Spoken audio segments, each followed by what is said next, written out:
I was once a tomboy before rebranding, says Tiwa Savage. Nigerian music star Tiwa Savage has opened up about her evolution from a tomboy to one of the most glamorous figures in the Afrobeat industry, crediting her ex-husband and former manager Tunji T-Bills Balogun for leading the transformation. In a candid interview, the award-winning singer reflected on the early days of her career, sharing how her natural style used to be far from the bold, sultry image she eventually became known for. I quote, "Naturally, I'm a tomboy," she said. "I used to be a singer in the studio wearing baggy jeans and a t-shirt, and he, T-Bills, literally changed that," end of quote. Tiwa revealed that T-Bills encouraged her to lose weight, work out, wax her brows, and wear wigs to tap into the market's demand for a more polished global superstar image. I quote, "He was just like, let's give them the African Rihanna or Beyonce, so I was like, okay, let's go ahead," end of quote, she said. The shift wasn't without criticism. Tiwa noted that her fashion choices initially drew backlash, with some event organizers even barring her from performing due to her style. I quote, "I would be waiting backstage and they wouldn't call me because maybe the governor's wife had said I can't come up, or they would say, make sure you don't wear any of those your skimpy dresses," end of quote. Despite the resistance, she pushed forward and found her voice. Her bold 2024 music video for Wanted was a pivotal moment in reclaiming her image. I quote, "It was me being rebellious. People said I wasn't desirable anymore because I got married, so I said, let me do something crazy," end of quote. She also recounted how her early music, including Love Me, was banned on TV, leading her to temporarily leave Nigeria out of frustration. However, encouragement from her team and fans brought her back. I quote, "I told the story where I went to all the labels and they all said, no, Storm Records, Mo Hits, Banky W, EME, everyone," end of quote. Now regarded as a trailblazer in the industry, Tiwa Savage's journey highlights the resilience and reinvention that shaped her path to stardom. Amazing stuff. Yeah, Tiwa has always talked about her total transformation, always talked about it, and how she came into the industry. Yo, the Wanted video, I don't know if that video is still on YouTube, by the way, but go check Tiwa Savage, the title of the video, Wanted. I get that part, and I get, when Tiwa came into this industry, especially because it was kind of like strange to see people, especially people on TV, dressed that certain way. So let me just use the phrase, Tiwa kind of like brought sexy back, or she didn't bring it back, she brought sexy into the Nigerian music space, and we all knew how people frowned at it and didn't accept it at the beginning, but I guess we're now used to it because Rasta. All right. Wow, the one with the belt for the skirt. So it's a conversation, and it's shocking that she said, oh, she wasn't even that kind of person, always the tomboy, baggy jeans. Even Thames even talked about how she also used to just wear baggy jeans and all, but because they need, for Tiwa Savage and T-Biz, shout out to T-Biz, by the way. Yeah, shout out to him. For them to connect to this place and bring what the likes of Beyonce, what we see outside, see the likes of Brandy, now bringing that kind of template for a Nigerian person singing in her own language, dressing that kind of way. So I totally get that part, but amazing stuff that she didn't stop. So when she started, but the pressure was much, when she started, she came with the whole, okay, I'm African, Kele Kele Love, where she even wore Ankara and all of that, and then suddenly she became the African bad girl. I'm like, okay, that's what it is. So that's where the title African bad girl came from, and we love everything you're giving us, Tiwa. Do not listen to the naysayers. Some of them want it. So no, we're used to it. We're good. We love you like that. We're good. During this interview, she also delved into the fact that she doesn't want her son to go into music. Why? Jamil, yes. She says she doesn't want him to go into music because music can be stressful. And in recent times, there have been a lot of things. People saying she doesn't have time for a child. She would want her son to do something else, but not music. But Tiwa, you're an artist. You're an artist. Jamil's father used to manage you. Exactly. You people had 323 Entertainment together. So the family is in the business. You can imagine if Jamil decides to do music, father will cover him management, mother will cover him with songwriting. And his bestie's father is a singer too. So, Imade. Well, it's their choice, by the way. Exactly. Illbliss recounts how he was told he won't make it as an Igbo rapper. Veteran rapper Illbliss has opened up about a discouraging encounter he had with a Lagos radio presenter early in his music career. Speaking during a recent episode of the Real Shareholders podcast, the rapper revealed that when he was still an underground act trying to break into the Lagos music scene, a radio presenter bluntly told him he wouldn't succeed because he rapped in Igbo. According to Illblaze, the incident happened shortly after he released a track titled Igbo Boy. He said, and I quote, "Then a radio presenter called me and said, 'What are you trying to do? You can't make it here. You have come here with an agenda, Omo Igbo,' end quote." Then he broke off into fluid Yoruba. Illblaze said the comments left him speechless and hot. The song in question, according to him, was simply celebrating Igbo people and their love for enjoyment, not a diss or political statement. "The music is good, but it won't go far," the presenter reportedly told him. He went on to reflect on how that moment exposed the tribal division that still exists beneath the surface in Nigeria, saying, and I quote, "Just looking at that guy, it made me feel terrible, and it made me feel that we can disguise all we want about being one nation, but the tribal divisions are incredible to handle," end quote. He further advised emerging music talents to focus on financial stability as they pursue careers in the industry, recommending on X that upcoming artists acquire additional skills or seek alternative sources of income to support their music journey. He noted that this practical approach will help them navigate the challenges of the industry and build more sustainable careers. He wrote, and I quote, "Dear upcoming, little advice from Illblaze: learn a skill or find a second and third hustle that will help you keep the lights on by diversifying their income streams and bring proactive musicians can be better, withstand the uncertainties of the industry and focus on developing their crafts." Okay, so it's really, really crazy and sad to see that this happened to him. I don't want to believe that. It's sad it happened to him. I don't want to believe that where the person was coming from. That Omo Igbo was more of a. You're in Yoruba land, they won't understand. I don't think it was more of bigotry. So it was more of you're in Yoruba land, they don't understand Igbo. I think that was where the person was coming from. Yeah. Because this is why these days, because you never can tell, it was probably more of a genuine conversation or genuine advice. Concern, I don't know. Me, I'm just concern. speaking from my own side. I don't think it was bigotry. It's just, people get to give you songs to listen to, and they want your honest opinion. Exactly. And you'll be like, yes man kind of thing. As at that time when Illblaze released Igbo Boy, people were listening to hardcore rap or listening to the likes of Terry G and all that. So you can imagine somebody coming into the industry and doing strictly Igbo. You will not really, that's what I just feel. So I guess that person was just coming from the point of view like, oh, this is what I feel as a radio presenter, that this might not fly. I feel like, but right now it's totally different right now. So what I feel is that everybody that sings in their language would have a story to tell about when they started. Yeah, definitely. If they were one of the pioneers of that genre. Definitely. So it's normal for some people to not like what you do, but the moment it blows up, everyone wants to jump on it. Yeah. Everyone wants to work on it. And then the advice he gave, that is very important. Even artists that are blown have businesses they do on the side. Yes, they're making good money from music, but if you check Mr. Easy, you check Davido, you check Wizkid, I don't know about Wizkid, he might have, but you check a lot of Nigerian artists, they have other businesses on the side that they might not put out there, that they're into, that also generate income for them. So investment is actually key, it's important. And I remember sometime last year, I spoke to some upcoming artists who said they were into other businesses, and music was just also something that was their passion, they love to do, but it's not their main thing because they need money from somewhere to fund their music career. So this is something a lot of people need to understand, that if you're going into music, yes, you need to focus on your music, but you also need to have something else that's bringing in money, especially when you don't have a sponsor or you're not signed to a record label, okay? So please listen to it and take it serious. So, to advice from wherever, and also, dear OAPs or presenters or friends, if people come to meet you that, how you reason my song, just let them say they're okay. Because if you go talk, say, I'm on this song that will blow, and later, you feature for future. Or later the person can't blow, the person will come use it to do agenda, say, oh, I had a friend that once told me that. You now feature in the future. That's nice. That's nice. We'll go on a quick break, ladies and gentlemen, and we'll be back to continue the show.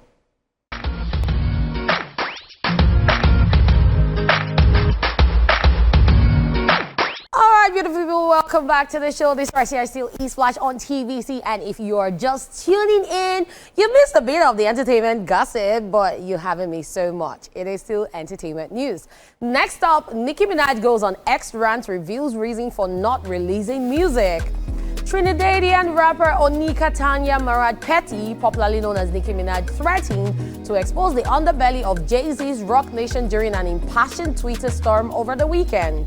Well, she's still steaming about Lil Wayne being passed over for the LIX Super Bowl halftime show in favor of Kendrick Lamar, despite the fact that Wayne was born and raised and became famous in New Orleans, the site of the NFL championship game. Nicki wrote on X, and I quote, "Needing the Babs is at an all-time high for every distraction, so let me start talking about what I found out. About them, real juicy confirmations, hashtag make a baby, hashtag banned from no, hashtag paid moles, order in the court, end of quotes."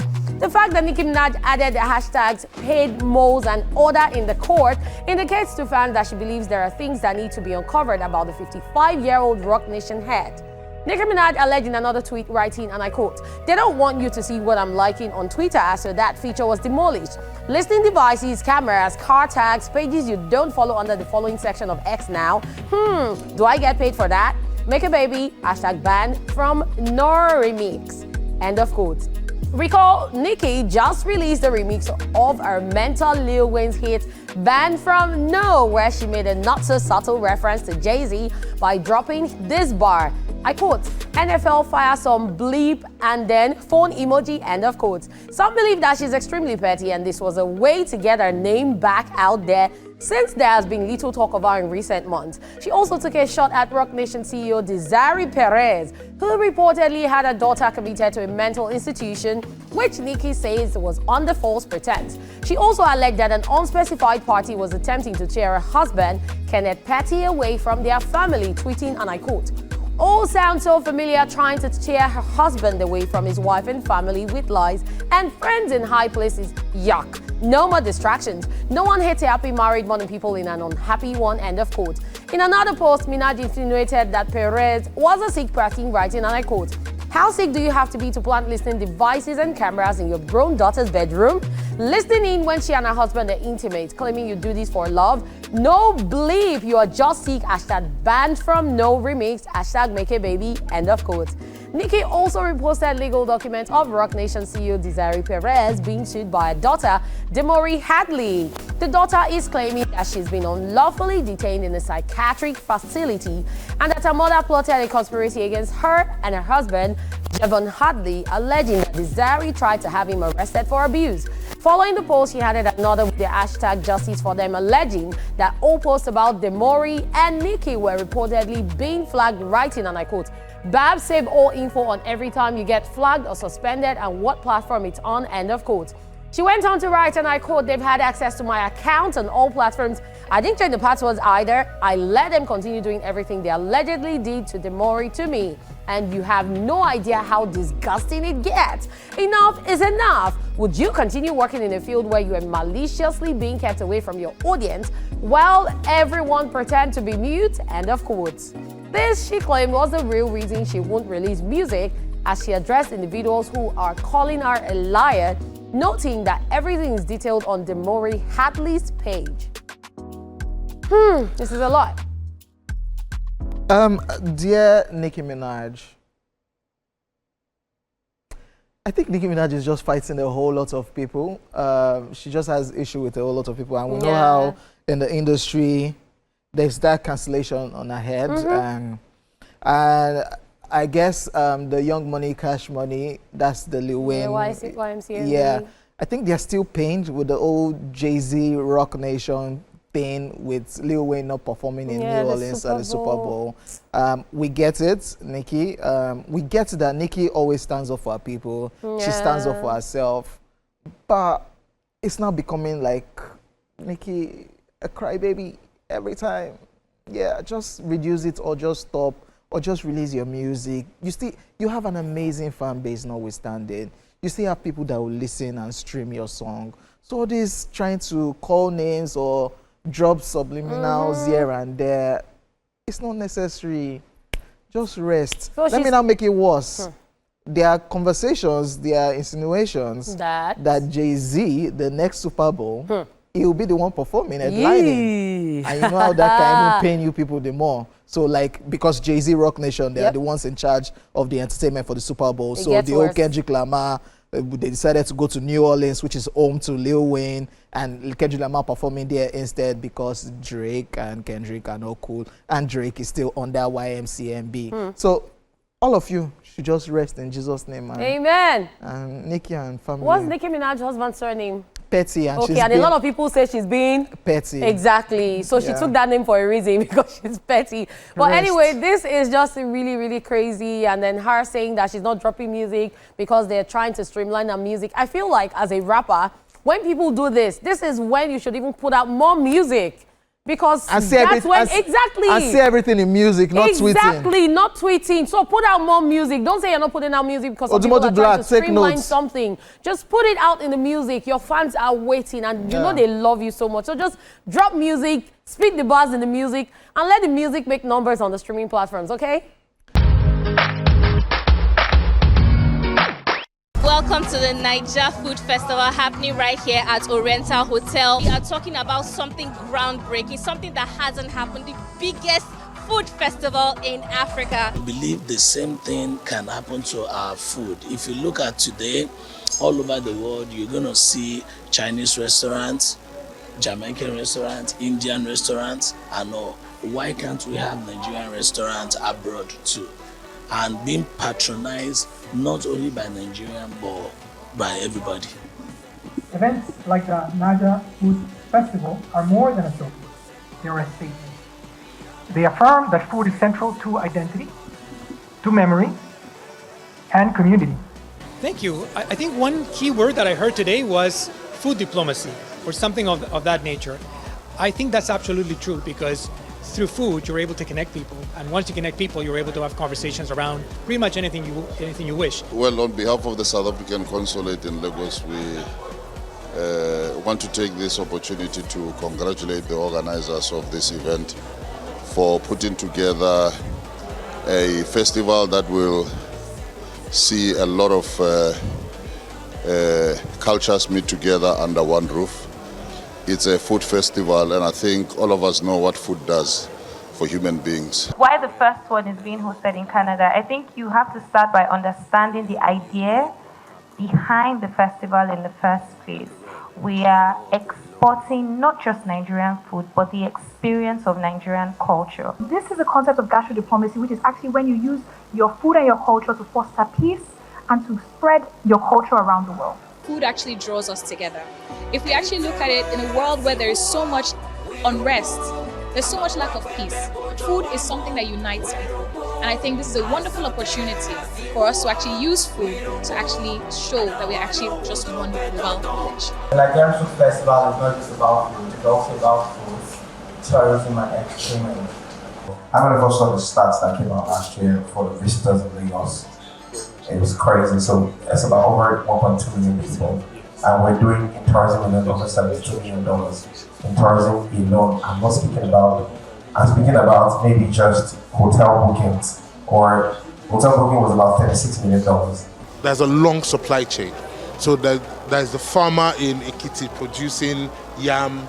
There's a guy in the north making tomatoes, who believes his tomatoes are the best, and you can use that to make the best jollof rice. So this festival is a celebration of everybody.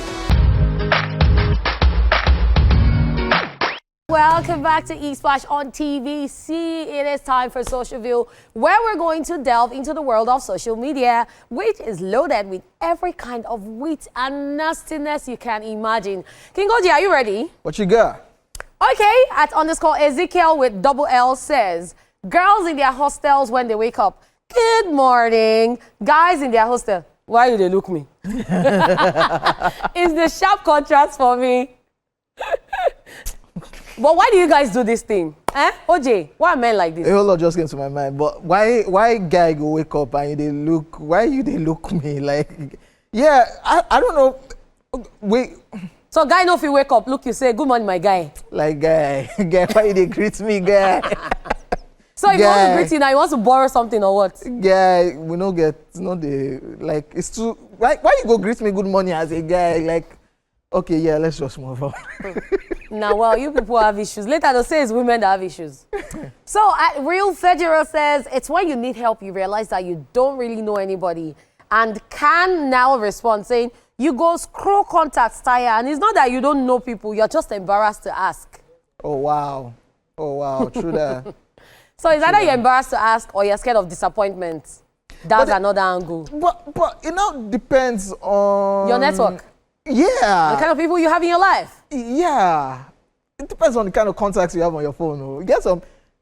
you build the person. Embarrassment, go embarrassment. They go help you. Go after your helper. Do people still feel embarrassed this season? Because, like saying, everybody asks for daily 2K. See, the person that is being embarrassed is not ready to eat. They are not ready to get help. A closed mouth is a closed destiny. Let me tell you now. I did tell you. All right, guys, moving on. This one says, my mother didn't raise a fool, but you be side chick. Says the girl. I don't know what to say about this one because even some side chick, they overtake the main chick. So. Oh, so that means you cannot be a fool because... You can't be a fool. You might just be there, but... It might be a strategy. It's not me that said it, so I'm just saying what I'm just interpreting. Duly noted. All right, next up at dat_Calabar_boy is saying, how much does it cost to make you happy? Is asking. And at Odette_M says, I'm a simple woman. Any money sent to me that I didn't work for is enough to make me happy. Oh, God, don't they give me a blank check? Don't do that. Like 5K now. As you see? You didn't work for the 5K, so You 5K should make you happy. 5K will make you happy. 5K that can't pay for your cab. 5K that can't buy pizza for you, cannot buy burger. You did not work for it. Cannot take you out, cannot take you to the spa. But you didn't work for that 5K. 5K cannot do your nails, cannot do your lashes. Or urgent 2K. You didn't work for it, so you should be happy because it's not taken out 5K cannot do pedicure or facials. It's not reducing your bank balance now, so you should be okay. At least 50K. If you're going to give her a treat, don't go and work. 50,000 naira. Don't go work. Oh, wait, 5K. Is it 5K dollars? Naira. Not even pounds or dollars. You say we have no need help. I bet let's move on. The meme king makes an appearance. And this one says, even for sleep, person they think. Your case don't pass, be careful. Oh my word. This is someone that has so many problems and the problems of the world are resting on his head. Wait. Do you dream in your dream? Inside that dream? You did dream? But why will you? So you did sleep. And you did reason. You did. Hey. The blessing your problem big pass from Nigeria. You will reap what you sow. But well, maybe you were thinking before you slept. But you should now be sleeping and still be thinking, Abby, because you're supposed to sleep and get the solution in the dream, Abby. Now, wow. Especially like you said, I've never heard of people dreaming in dream. But if that one happens, please go on your knees and pray to the Lord in heaven, because you need help. All right, guys, it is a wrap on Socialville. We will be back with What Are You Watching after this commercial break. We'll be back.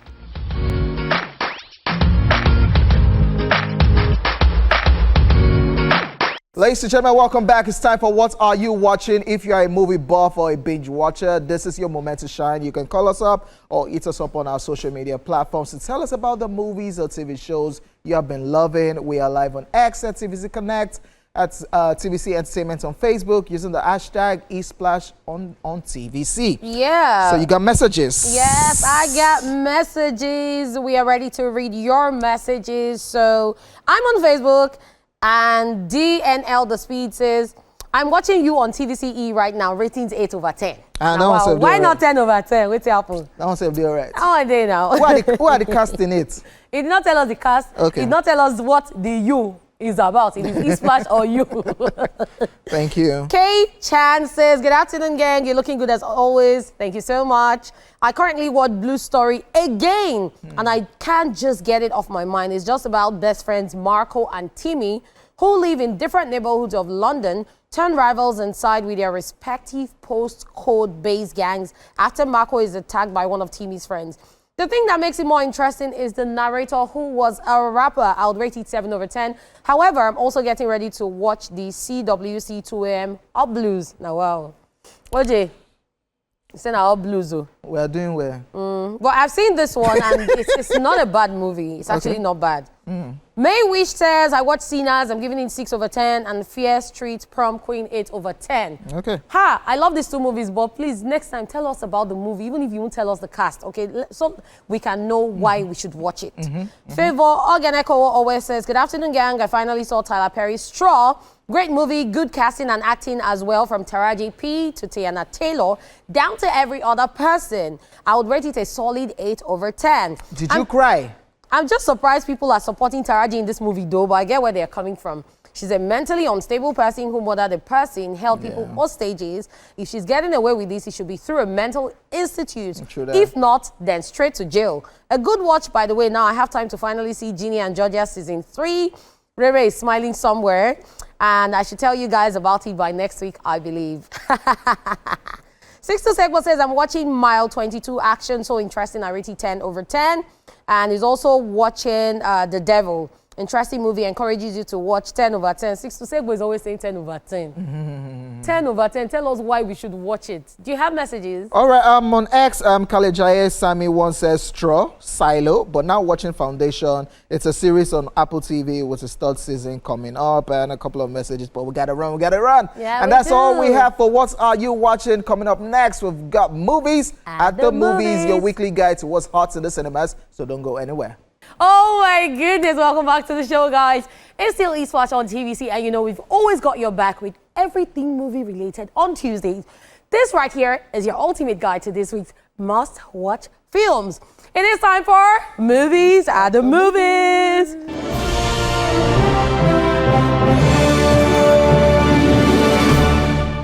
In Nollywood, Red Circle. Fikayo Holloway, a journalist from a wealthy family of socialites, is on the verge of uncovering a powerful crime ring in Lagos, whose atrocities have hit close to home. Actors in the movie include Folu Storms, Toby Bakre, Omowumi Dada, Mike Afolarin, Timini Eguson, Boki Wright, Femi Branch, amongst others. That should be an interesting watch, by the way. Yes, I'm looking forward to watching it, because I remember I went for an event and I saw Omowumi Dada, and I was like, have you seen Red Circle? So yes, I'm going to see Red Circle. And of course, we're also at the premiere. In Hollywood, this one is titled From the World of John Wick Ballerina. An assassin trained in the tradition of the Ruska Roma organization sets out to seek revenge after her father's death. Actors include Ana de Armas, Keanu Reeves, Angelica Osteen, Gabriel Bryan, Lance Reddick, Norman Ian Maxon, amongst others. Yes, I'm super excited about this one. I have seen it. I thought we were done with the John Wick franchise. Yeah, after he died, Yeah, this is the 5th one, and this is set between 3, Parabellum, and the 4th one. Yeah. So what happened between 3 and 4, that's what you get in this one. He made an appearance. It was amazing. Knowing about the Kikimora and everything. It was just really, really nice. All right, ladies and gentlemen, there you have it. We are done. Our time right about now is done and dusted. My name is OJ. I'm out of the building. Lady Cat also out of the building. Be at peace with yourself, and we'll see you guys tomorrow.